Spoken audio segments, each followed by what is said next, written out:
ওড়িশায় অন্ধ্র উপকূলে আছড়ে পড়বে ঘূর্ণিঝড় মান্থা। আলিপুর আবহাওয়া দপ্তর জানিয়েছে মান্থার খুব একটা ভাব পশ্চিমবঙ্গে পড়বে না, তবে পশ্চিমবঙ্গের উপকূলবর্তী এলাকাগুলোতে ঝোড়ো হাওয়ার সঙ্গে বজ্রবিদ্যুৎ সহ বৃষ্টি হবে। ইতিমধ্যে মান্থার প্রভাবে বসিরহাটের উপকূলবর্তী বিস্তীর্ণ এলাকা জুড়ে বিভিন্ন জায়গায় মেঘলা আকাশ অন্ধকার হয়ে আসছে। বজ্রবিদ্যুৎ সহ শুরু হলো প্রবল বৃষ্টি। মান্থার প্রভাবে ইতিমধ্যে সুন্দরবনের সন্দেশখালী সহ বসিরহাটের বিভিন্ন জায়গায় মেঘলা আকাশ অন্ধকার হয়ে এসছে, বৃষ্টি শুরু হয়ে গেছে। অন্ধ্রপ্রদেশে আশ্রয় পড়তে পারে ঘূর্ণিঝড় মান্থার দিক থেকে উত্তাল হচ্ছে সমুদ্র। তার পাশাপাশি রাজ্যের দীঘা সহ বিভিন্ন উপকূলে যেমন সীমান্ত থেকে সুন্দরবন বেশ কিছু জায়গায় তার প্রভাব পড়তে পারে বলে মনে করছেন এলাকাবাসীরা। তার জন্য ইতিমধ্যে একদিকে প্রশাসন, অন্যদিকে কৃষকরা সবজি ফসল ঘরে তুলছে।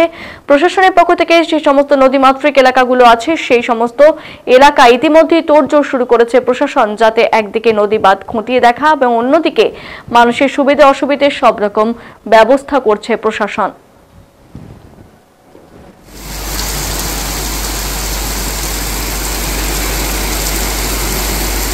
আবহাওয়া খুব খারাপ। আমাদের মাঠে চাষবাস আছে, ধান কাটা আছে, শস্য মসুরি বোনা আছে, এখন বোনা হবে। মাঠে ধান তো প্রচুর কাটা আছে। এখন আমাদের তো অবস্থা খুব খারাপ। বৃষ্টি খুব জোরে বৃষ্টি আছে, আকাশে মেঘলা আকাশ, অন্ধকারে আছে, পুরো অন্ধকারে আছে। লাইট নেই মোটে, অন্ধকারে আসতেছে, বিদ্যুৎ চমকাচ্ছে, আকাশ ডাকছে, হাওয়া হচ্ছে না। মাঠে ঘাটে আছে ফসল, সব মাঠে ঘাটে প্রচুর পেয়ে। কিছু কিছু অল্প সব মাঠে ধান কাটা আছে, শস্য বোনা হবে। অনেক বৃষ্টি হলে ক্ষয়ক্ষতি হবে। এখন আরো ক্ষয়ক্ষতি হবে। এই আমার নাম শহীদুল ইসলাম গাজী। এখন আবহাওয়া খুব খারাপ দেখছি। হ্যাঁ, বৃষ্টি হচ্ছে, অন্ধকার করে আসছে, আকাশ মেঘলা।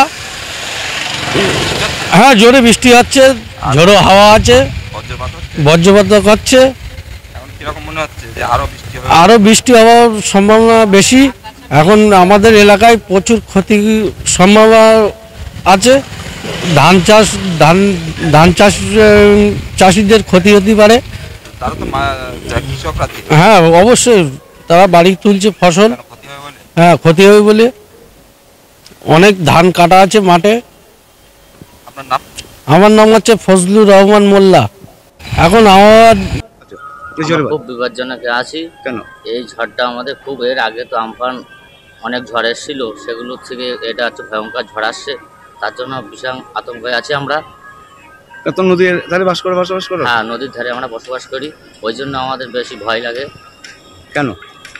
কারণ ওই নদীর পাশে দুয়ার ওঠে, ওই জন্য আমাদের বেশি ভয় লাগে। এলাকায় জল ঢুকে যায়? হ্যাঁ, এলাকায় জল ডুবে যায়, ওই জন্য।